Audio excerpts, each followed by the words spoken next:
check these out. This piece of junk, 0.5 mil longer. My little ghetto setup. Yeah, really love how this engine looks. Shame about how the rest of the car looks. Very slow. Slipped down the cable, actually hitting this Jubilee clip. Moment of truth.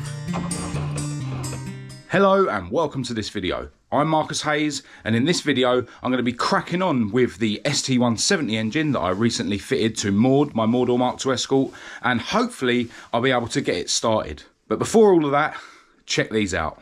I'm very excited to now release these t-shirts, sweatshirts and hoodies that have all been professionally printed with designs inspired by Esther, my Mk2 Escort, Maude, my Maude Mk2 Escort, and my dad's Mk3 Escort. And seeing as the winter months are fast approaching, I've now got these beanie hats that have been professionally embroidered with the MH logo, and this time I've gone for this really cool contrasting shadow effect. All these garments are super high quality and I'm really happy with how they've come out.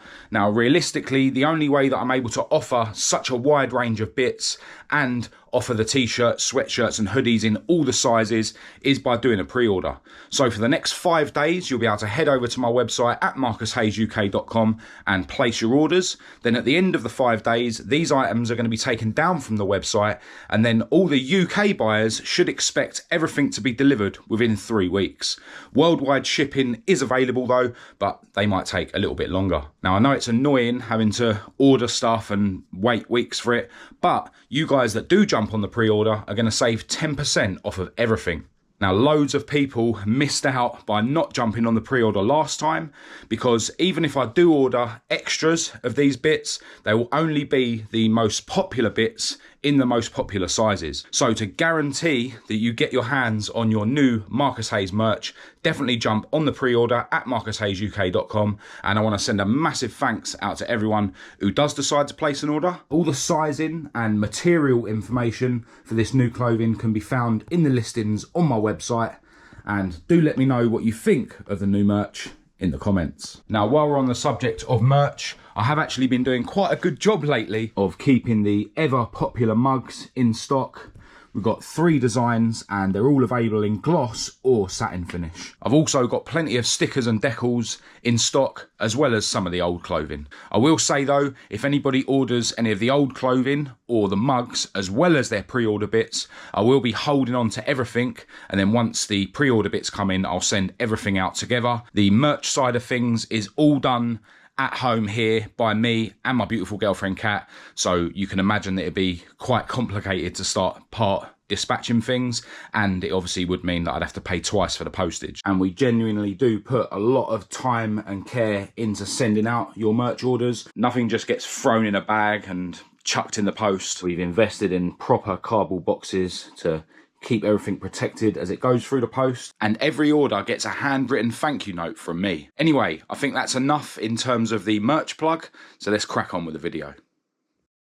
I'm going to bring you up to speed with what's been happening with this piece of junk, Maude, my now ST170 powered Mk2 Escort Maude. I've got the bike carbs bolted back on now. I did replace the float valves. As I mentioned, I had a new set coming, but they actually didn't solve the issue I was having with the fuel leaking out of this breather. They did improve it vastly, but they didn't solve it. Now, when I measured the new float valves against the old ones, the cone bit of it, which is the bit that seals in its seat inside the carb, was 0.5 mil longer than the old ones, but normally when they're worn they have like a groove on that cone, which the old ones didn't. But as I say, the new float valves didn't solve the issue. But what did solve the issue was this motorbike fuel pump that I've got roughly plumbed in, and it's sitting as low as I can get it. I'm gonna make up a bracket and attach it to the tub there. But yeah, with this fitted, it did stop the leaks. I'll jump under the car in a minute and show you how the new pump's plumbed in. With the old pump, which is still mounted here, I need to remove it. The hardline fuel pipe that comes out of the tank came in through this hole that I've got to grommet, and then it's plumbed into the pump here. This is a pre-filter,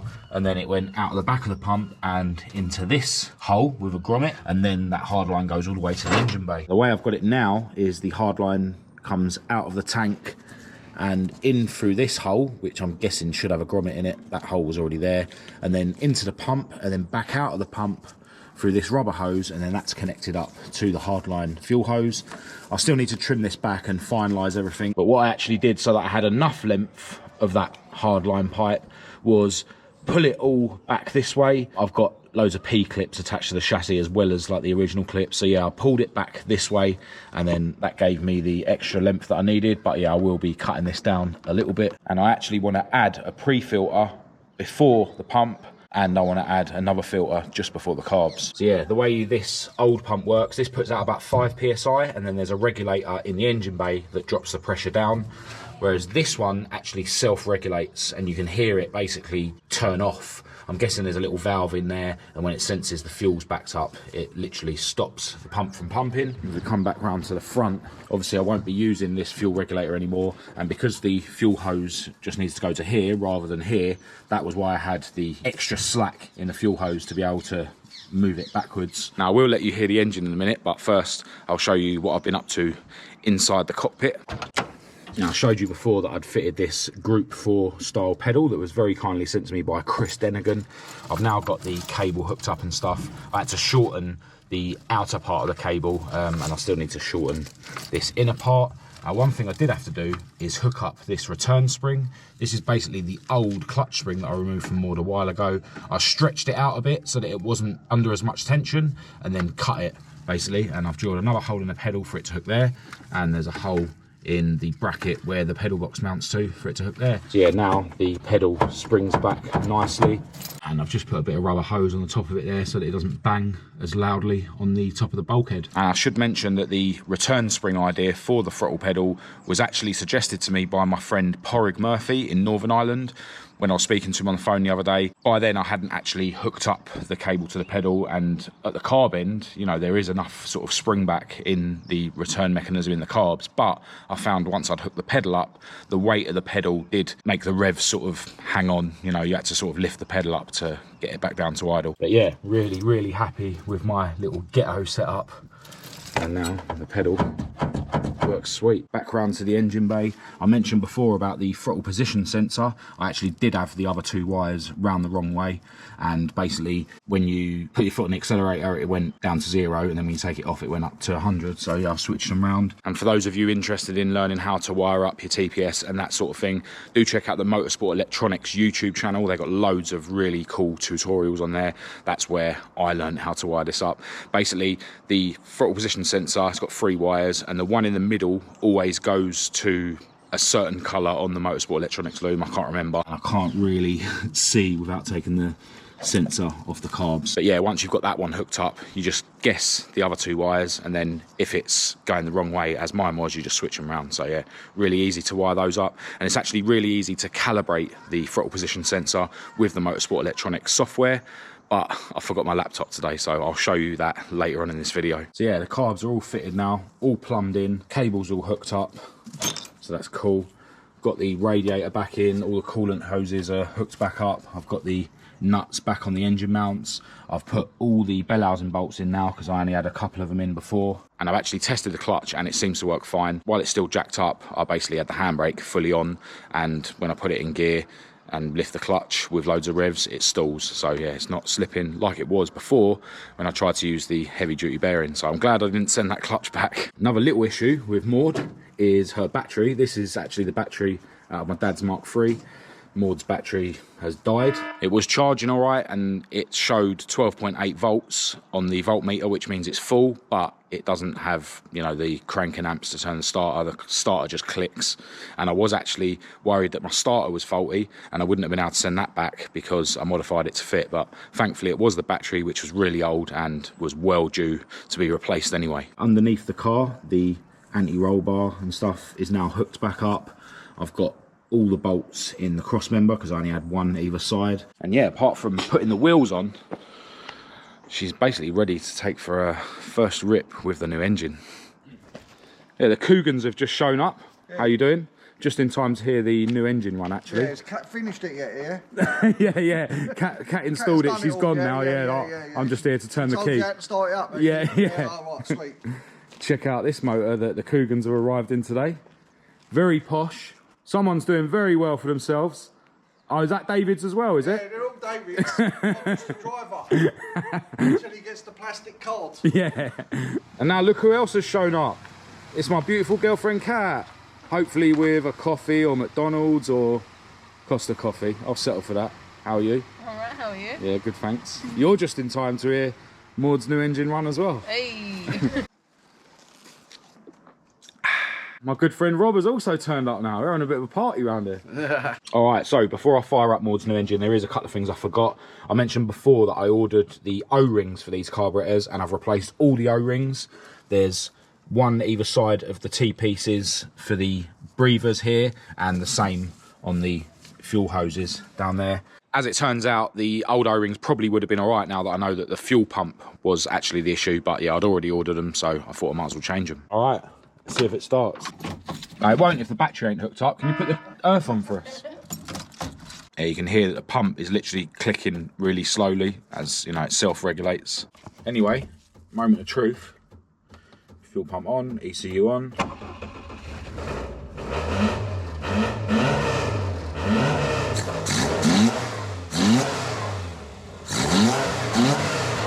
Yeah, a lot of fuel seems to come out of these trumpets when you rev it.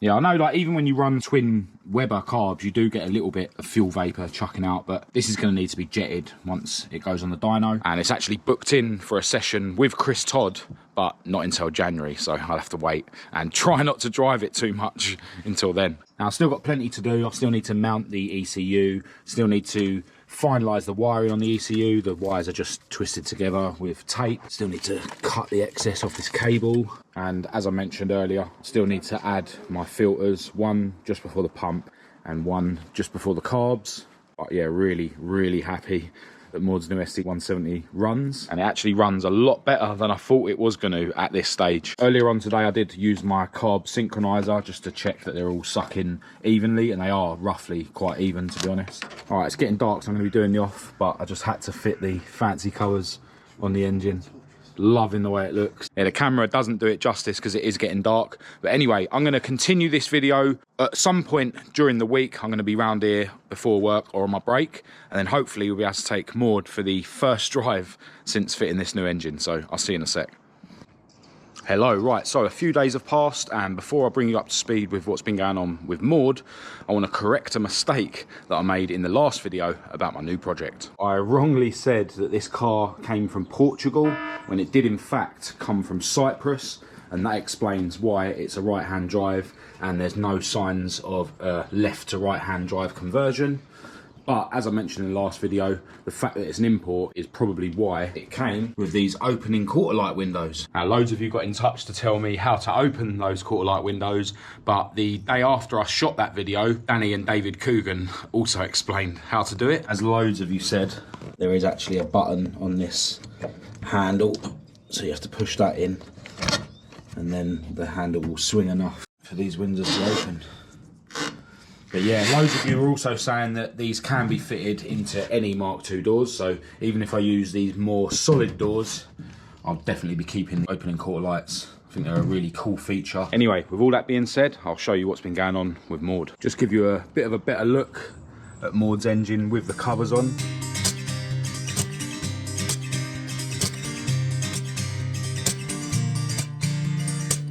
Those covers, of course, were hydro dipped by Kieran, aka Little Red Fiesta on YouTube. Massive shout out and a thanks to you, mate. And if any of you guys haven't subscribed to his channel, I highly recommend you do, because he's recently got his Zetec Turbo Mark I Fiesta fired up for the first time. Yeah, really love how this engine looks in this bay. Shame about how the rest of the car looks, but never mind. Now, I did actually take Maude down the road the other day, and she was very slow. Obviously, she needs a tune up, and she's going on the dyno in January. But there was one thing that I discovered, which is probably part of the reason why she was so sluggish, which I'll explain in a minute. But first, I'll take you around to the boot, I'll show you what's been going on in there. So I've now fully plumbed in the motorbike fuel pump, and I've made myself a little custom bracket to mount it to the inner tub there. It's not a great bracket, I'm no Mike FPE, but it holds it nice and sturdy. I actually removed the tank so that I could do this easier, and I was planning to make a little clip to show you the pump in place without the tank in the way, but I forgot. But yeah, you can just about see that I've added a fuel filter there before the pump. And if you just go under the car, as I explained before, I've got the hard line going in through this hole into the pump, and then a rubber hose comes out of the pump and goes through the same hole and then joins up to the rest of the fuel line. Obviously needed to cut that hard line back to make this nice and neat, but yeah, really happy with how that came out, and I've got no leaks. I still do need to put a grommet in that hole just so that these pipes don't get worn away. And back into the boot, and you can see that I've still got this wired up a bit ghetto. I've actually ordered a 2-pin connector from Carburetor Solutions, and once I fit that, it means that if I ever need to remove the fuel pump or replace the fuel pump, I can just unplug the connector. And when I come to fit that connector, I'm gonna tuck all these wires behind the tank so it's a lot neater. Oh, it's worth noting that I've got the earth wire attached to this stud where the rear light is bolted to the car. But yeah, pump's in, the pump's mounted, the pump's plumbed, and the pump works. Right, into the cockpit, and I found that when I took it for a test drive the other day that the cable wasn't tight enough. Basically this nipple had slipped down the cable, so you was only getting throttle when the pedal was almost at the floor. I also noticed that the spring that I ghetto rigged up was under a bit too much tension, so I've stretched the spring out, and yeah, as it is now in the resting position, it's literally under no tension. But yeah, the pedal springs back nicely. Back round to the engine bay, and the main reason that the car was so slow is that the linkage was actually hitting this Jubilee clip. It was round that way, and I've undone it and moved it round this way and done it back up, so that now the linkage doesn't hit it. Just get Rob to push the pedal, and yeah, it moves freely now without hitting the Jubilee clip. I'm pretty sure that when I take it for its next test drive, it should run a lot better. Now, one thing I want to redo, which I did the other day, is calibrate the throttle position sensor. But when I done it the other day, I did make a little clip, so I'll put that in now. It's very, very simple to calibrate the throttle position sensor. If I just open up the Mighty software, put the ignition on, power on, flick the ECU on, don't need the fuel pump on for this. And yeah, it's already connected automatically. And we'll go to ECU at the top, go down to throttle calibration, and here it says close the throttle and press next. The throttle is obviously closed, so we click next. Then it asks you to fully open the throttle and push next. And then it asks you to click finish. We just test it. We go to sensor calibration, and we scroll down. Now this is the TPS here. Yeah, if we scroll back up, you see the values at the top here. So TPS 0, and then if I push the throttle all the way down, TPS 100. And it's worth noting that if you have the old version of the software, what you need to do is where it says TPS raw, now with the throttle open, that's the TPS raw. Make a note of that number and then scroll down to the actual graph. And where it says 0, you type in that number, and then you open the throttle, which will obviously make that number go up. And then you make a note of that number, and then scroll back down. And if we scroll down on this actual bit here, you type that number into where it says 100. I think, if I remember rightly, when I had the older version of software, it would have 0 here and then 100 here. I'm not sure, but yeah, that's another way of doing it. But with the new software, just go to ECU and throttle calibration, as I just showed you. All right, so I've just reset the throttle position sensor, and there is one other thing I want to do before I take this car for a rip. I've got this Gunson Colour Tune, which essentially is a see-through spark plug. So you can put that into one of the spark plug holes, and you can literally look through this see-through spark plug to see what's going on in the chamber. Basically, if you've got, you know, a yellow colour in there, it's rich. If you've got white, it's lean. So yeah, then you can sort of tune the idle mixture. For a Z-Tech, you need this adapter, and then the see-through spark plug screws into it. Just take that off because that's not actually bolted on. I'm going to whip out the first spark plug, put this colour tune thing in, and then underneath the carbs there's a idle mixture screw. Yeah, so it's just there. There's one on each of the carbs. Now, based on a video on the Dan ST Engineering YouTube channel, I've already set the idle mixture screws to 2.5 turns out. And what I'll do is I'll use the colour tune to do number 1, and then I'll just set all the others to the same. Quite awkward to do this on a Z-Tech because obviously you've got to go through the rocker cover. But I've got these sort of long Allen key socket thing. You need an Allen key to do this up anyway. I'll slide that on like that. Put that in the spark plug hole, and then I can just drop it in. I'm not going to do it up super tight. The kit comes with this sort of tube thing that basically, you know, means that you're able to see the colour of the spark plug easier. This is like the extension that goes onto this see-through spark plug, and you attach your HT lead to the other end. So I'll just use that as like a handle to screw this in. And again, I'm not going to do it up too tight. Slide this thing on and then hook up my HT lead to the end of it. I'll screw that. Yeah. Using an old spark plug. I don't think it's the same thread, but it's sort of gripped on there. And that's it. Now we'll fire it up and see what the mixture's like at idle. She's popping and banging. If you look in there, it looks quite yellow. It does go blue every now and again. Turn this revs up a little bit more. Try and get it to run smoothly. But yeah, you can see that that's clearly rich. I think that means I need to wind the screw in. Yeah. All right, so my camera just froze during that last clip, but I've just checked and you got most of it. But basically, by adjusting that screw, I've now got cylinder 1 to be running blue with a hint of orange every now and again. So, you know, blue is perfect apparently, and you don't want white. So I'd rather be on the rich side of perfect, which it seems like it is. I'll just start it up and get a clip so that you can see how blue it is now. Three shot out a load of fuel. That one didn't. It's making it freeze, man. Yeah, for some reason, when I try and film that colour tune, it makes the camera freeze, so the pulse of the light is obviously messing with the camera. But yeah, I think I managed to get a clip showing the blue colour of it. And the engine already sounds like it's running a lot better. And Rob was saying that when I tried to fire it up, only these three now are spitting out fuel, because this one has obviously been leaned. So what I'm going to do now, I need to double check how many turns I've turned that screw in, and then I'm going to match the others so that they're the same, and then it should run even better. All right, so as it turns out, that one was 2 turns out, so I basically wound it in half a turn. So I've set all the others to 2 turns out as well. Definitely a lot easier with a mirror. Yeah, now I'm going to take the colour tune out, refit the spark plug, get her on the ground and take her for a rip. Yeah, I don't have a sucker mount or anything, but I'd at least take you with me while I take it around the block. It still feels really sluggish when I go to floor it. But yeah, it still needs tuning. I'll show you what I mean. I'll drop a gear. It literally falls on its face. Yeah.